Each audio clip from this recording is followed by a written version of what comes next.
Welcome once again to Lehto's Law. Here's Steve Lehto. I've got an update. I did a story not so long ago about a woman who bought a piece of property in Hawaii. And she was living elsewhere, and someone let her know that, hey, by the way, there's a house on your lot now. You built a house? She hadn't built a house. Somebody else built a house on her lot without her permission, and she did not want that house there. And, of course, this was a big deal in the news because somebody made at least a $500,000 mistake, it seems like. And so lawsuits then ensued. Litigation followed. And strangely, it looks like the people who built the house sued her along with a bunch of other people. And so there's all these people suing each other. And I mentioned when I did my story, I said, here's the strange thing is that courts consider property, real property, to be, generally speaking, it's often considered unique. If I own a piece of property and there's a piece of property over there, two pieces of property aren't the same, even if they're both, like, say, 1 acre parcels. Well, your 1 acre parcel is different than mine. And so the courts recognize that fact. And I said one of the remedies here is the woman who owns the lot could approach the court and say, I want that house removed. And I had a whole bunch of people go, Steve, that's never going to happen. A judge would never do that. That would be so wasteful. But it's her lot. Somebody built something on it, and presumably it can be removed. And so what other remedies are there? You can't force her to sell it because if you could, you just go find a piece of property, build a house on it, and sue the owner and buy the property, even if they didn't want to sell it. She says she didn't want to sell. So right when I did that video and posted it, I got a note from an attorney in Hawaii who said, Steve, I'm very familiar with this case, and we're about to file a motion to have that house removed. And I said, oh, please keep me updated. And I kid you not, late last night, although I suspect it was still not that late in Hawaii due to the way time zones work, I got a note, and all it said was, see attached.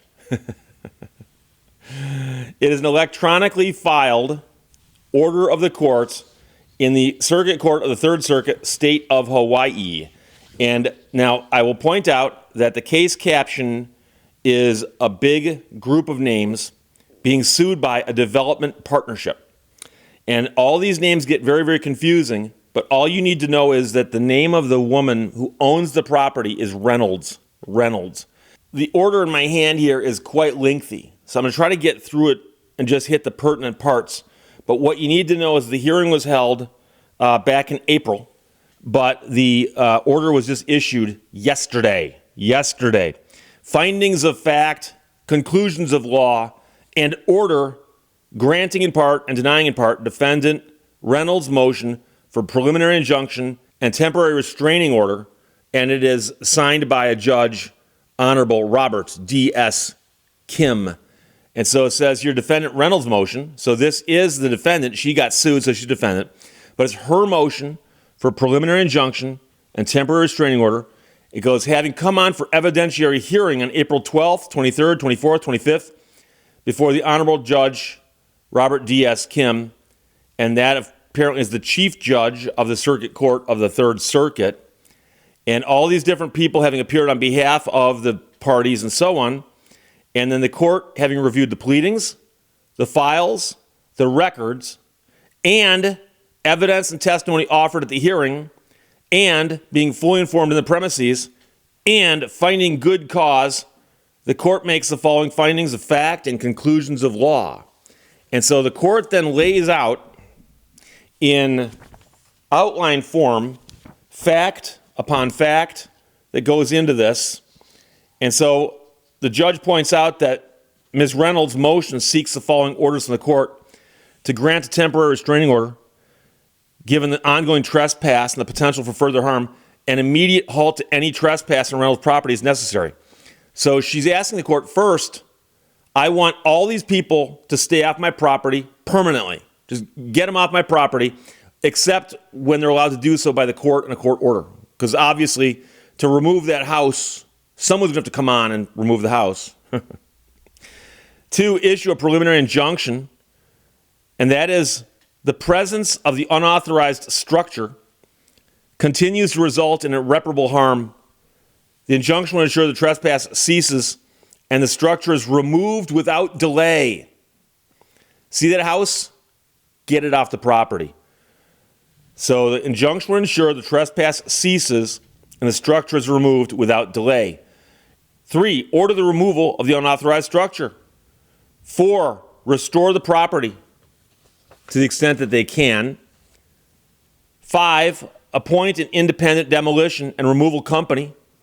Considering the lack of trust in the plaintiff and cross-defendants due to their unauthorized construction, the court should appoint an independent company to perform the demolition and removal work. In other words, they screwed up by putting it there. We don't want them removing it. We want someone else to remove it. Declaration of costs. The cost of the removal, demolition, and restoration should be borne by the plaintiff and the cross-defendants, but not by the property owner. And in fact, this is to ensure that she does not bear the financial burden of a situation she did not create. And 7, other relief deemed just and proper. So a bunch of people testified about how this happened. And somewhere along the line, it comes out very, very clearly that everyone knows there's a bunch of lots in this big area that look alike. And a guy testified that he'd been counting telephone poles to locate the lots as the means for identifying where the homes should be built. And it turns out that nobody surveyed or staked anything out in the sense of making sure they were right.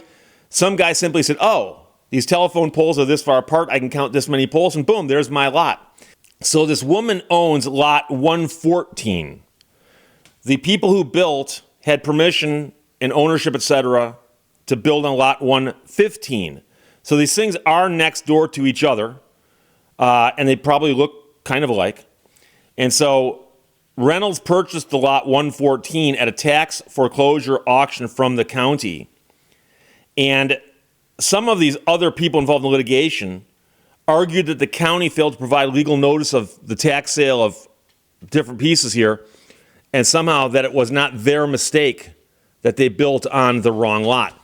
However, the judge again goes through all of this and points out that the home was built on lot 114 instead of lot 115 because, again, somebody counted the lots out using telephone poles, and the home was built on the wrong side of the telephone pole.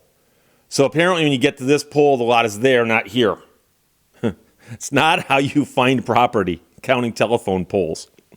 So they were talking about when they learned that they were on the wrong lot, and the judge says this was not an instance of minor encroachment. An entire house was built on lot 114 instead of lot 115. This included complete grading of the lot. They scraped the lot. They re-leveled it. They removed all the natural flora and fauna. They installed a septic tank and a catchment system. And somebody called the owner of the lot, this woman, and that's how she first learned about it. She got a phone call. Somebody said, hey, there has been a house constructed on your lot. So the house was built and then advertised for sale for $499,000. And the locals had valued the lot at $471, and they said that the value of the improvements is $392, but that would add up to well more than $499. So it's unclear exactly how much all this is worth. But the lot owner, Reynolds, requests the court have the lot returned to its original state and remove the offending structure. So a whole bunch of people testified. People testified from the local powers that be that issue, like, I don't know, building permits.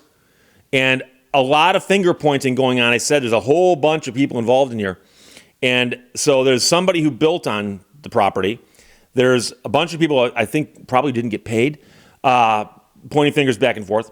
And some people are saying, but why, like for instance, why didn't the municipality catch it? And of course, whose job is it to hire the surveyors that would come in and survey this property?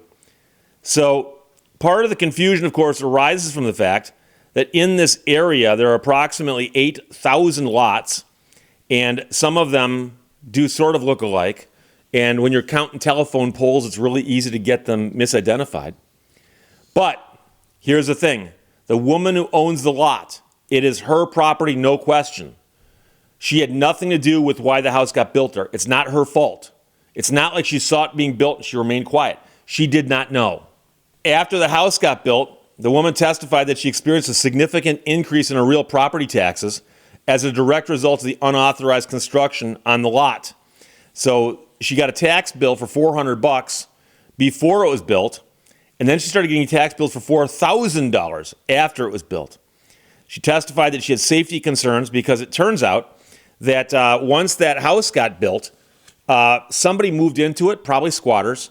The house had been damaged, and there was garbage in the house. And she said that she found that to be a problem also. And the court finds that the clear motivation of the parties here was to cut corners to reduce construction costs. That is the people who built the house. The court finds that they intentionally took a chance by proceeding with the excavation and the construction of a house, tank, and catchment system without a survey. Court finds that by intentionally proceeding without a survey, those two parties assumed the risk, which contributed to the house being built on the wrong property. It was their obligation to provide a survey for each property prior to construction under the alleged contract. So there was testimony or evidence that there was a contract that said, house will get built here and there'll be a survey done. Somebody shows up to build a house, somebody goes, yeah, build a house right here. And people were assuming, well, the contract calls for a survey, presumably one was done. So the court finds the error and negligence of one of these parties in counting out the lots using telephone poles was the direct and proximate cause of the irreparable harm to Reynolds. The action of the two parties have seriously disturbed the peaceable use, enjoyment, and possession of real property belonging to Reynolds.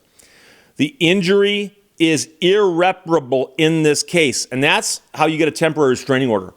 You point out to the court that something's going to happen that cannot be fixed, therefore we want to stop it.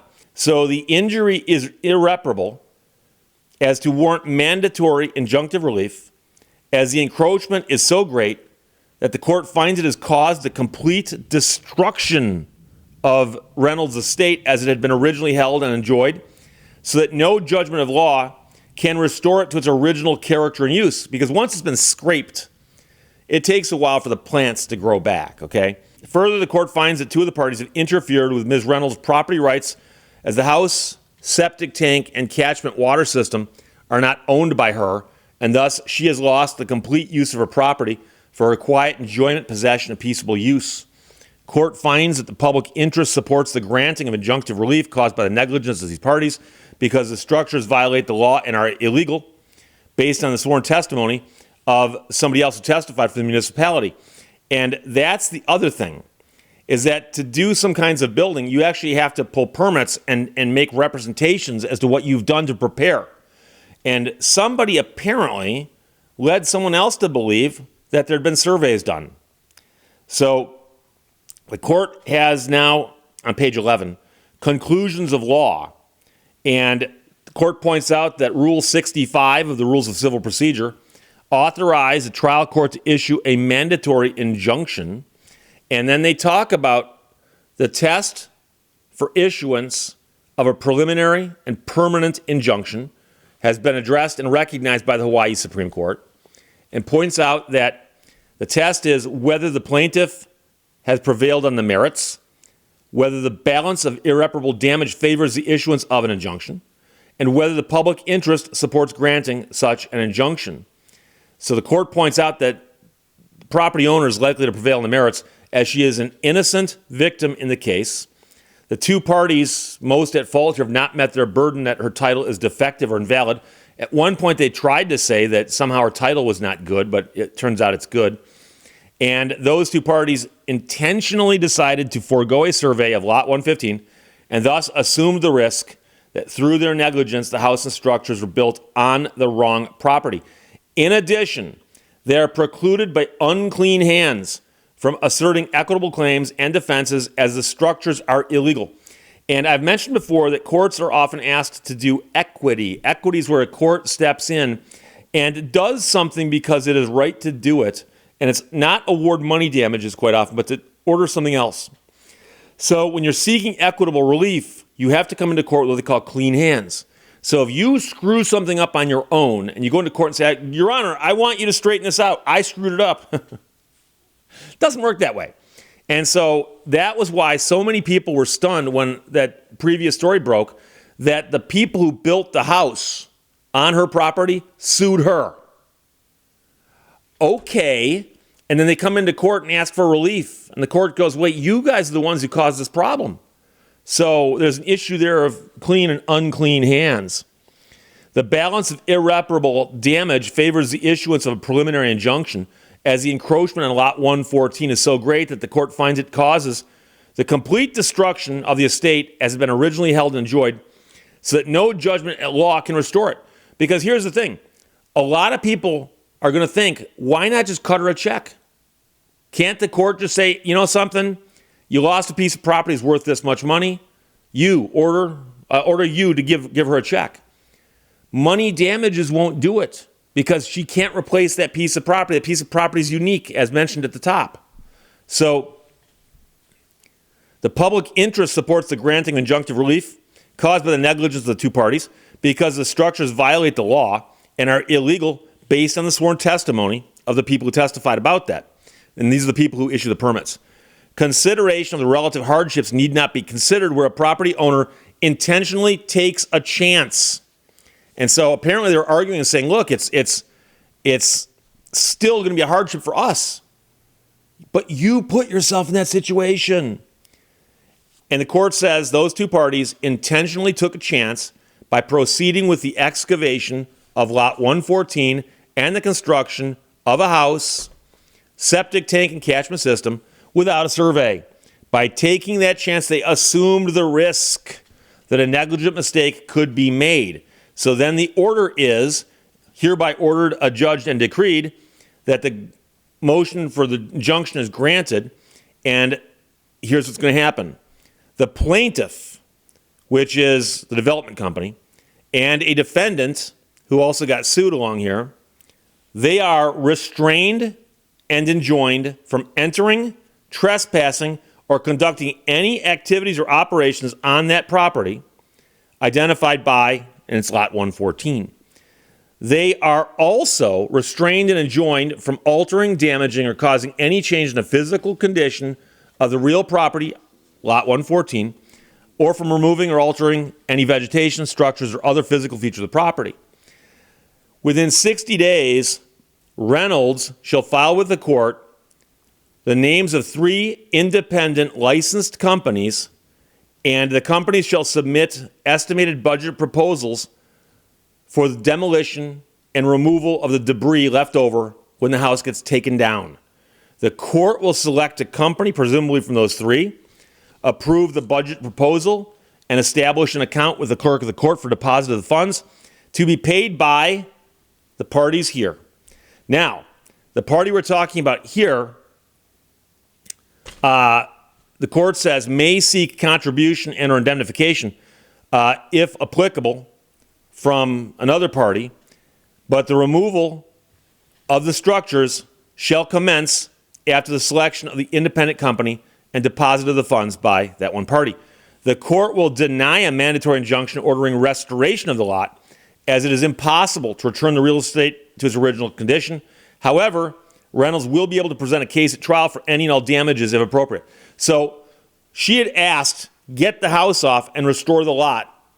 And the court's saying, we can get the house off, but restoring the lot's impossible because you can't suddenly wave a magic wand and create all the foliage that was there before. However, this case can proceed to trial, and she can ask the court or a jury to give her damages to compensate her for the harm of all of this stuff happening. 7, she's entitled to reasonable attorney fees and costs for prevailing in the prosecution of a mandatory injunction. So her attorney fees will be covered by the other side. All other claims involving damages are reserved for trial.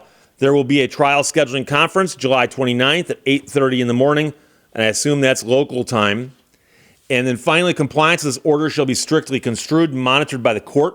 Failure to adhere to any provision of this order may result in sanctions, and this injunction shall remain in effect until the ordered actions are complete or until further order of the court.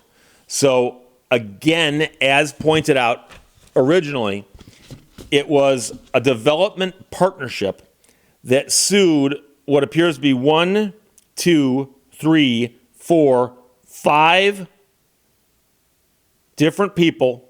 And then John Doe is 1 through 10, Doe Partnerships 1 through 10. But it's at least 5 people there who got sued. And one of them was a woman who owned the lot. So they build a house on her lot, then they sue her. And so as a defendant, she goes to court and says, no, I want an injunction, and I want that house taken off my lot. And so it's an extreme remedy. I will grant you that. However, it's actually the only remedy that makes sense if the parties can't come to an agreement. Now, if people said, Steve, what would you do if you're involved in this case on any side? On any side, I would see if the woman who owns the property would be interested in settling before the house gets taken down. And what you say is, look, we know we screwed up. There are other lots up here. Are there any other lots up here that would suit your needs? There might be. There might be. But keep in mind, they sued her. So they kind of started the painting job that wound up with them painting themselves into a corner. Because they could have asked her this before they sued her. And I wouldn't blame her if she's got some kind of hard feelings about that. She had to go out and hire an attorney. And her attorney's apparently done some great work, because look at the result he just got. And so right now, while the house is still standing on her property, obviously the court would love to see the parties come in and say, Your Honor, we settled this. We're cutting her a check. We're buying her another piece of property. We're doing something to make her happy. And in exchange for that, she's going to let us keep the house, the property, and so on. But the point is, she does not have to. And that, again, goes back to the very, very beginning. If you have a piece of property, you own this piece of property, you've got this piece of property, and somebody else comes along and builds on it, and then goes, oh, well, I'll cut you a check. If they could do that and get away with it, it'd be them forcing you to sell your property, which you don't have to do. You should not have to do that. And I know some people are going to be, Steve, come on, these lots, 14, 15, whatever, aren't they all the same? They may or may not be. I don't know. I've not seen exactly what this area looks like. But every place I've ever gone by, even huge developments, there's always better lots than other lots. Wouldn't you like to have the corner lot deep in the cul-de-sac up against the woods versus the lot next to the office where they're selling the units?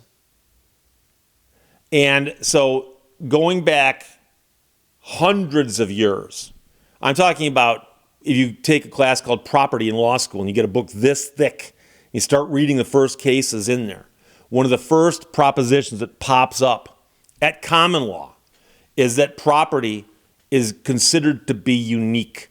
This piece of property is unique. So is the property next door to it. They might be similar. They might be kind of alike, but they are each unique. And as a result of that, you often get very, very expensive results when somebody screws up. So some guy saved a couple $100 by counting telephone poles instead of bringing in a surveyor. And I've worked with surveyors before. I think it's one of the coolest things ever. I wrote a book about a guy named Douglas Houghton who helped survey the entire state of Michigan between the 1830s and 1845 when he passed away. And so I've actually done a lot of work and writing about surveyors. Now, those are the much bigger picture surveyors, but it's the same idea. And so somebody saved some money by not bringing in a surveyor and counted telephone poles instead. And now the upshot is that house is going to be torn down at their cost, and the owner of the property still has a cause of action against you and can ask for damages and court costs and all that stuff. So like I said, if I was on the receiving end of this injunction, I'd be calling up that other attorney saying, look, we understand that we screwed up. We understand that property is unique, but there's got to be a way that we can cut a check to her, or we can find another piece of property for her, and somehow it'll be less wasteful than if we have to tear this house down and haul it away. So it is a crazy case, but I mentioned at the very beginning that this is in fact something that could happen, and it happened. So James, thanks for sending it to me. Again, it's the case of the Key. I'm not sure if I'm pronouncing this correctly because I'm not sure if this is initials or a name, but KEAAU Development Partnership versus a whole bunch of people, including Reynolds, who is the property owner. Questions or comments, put them below. Let's talk to you later. Bye-bye. Thank you for watching Lehto's Law. We are all here on earth to help others. What on earth the others are here for? I don't know.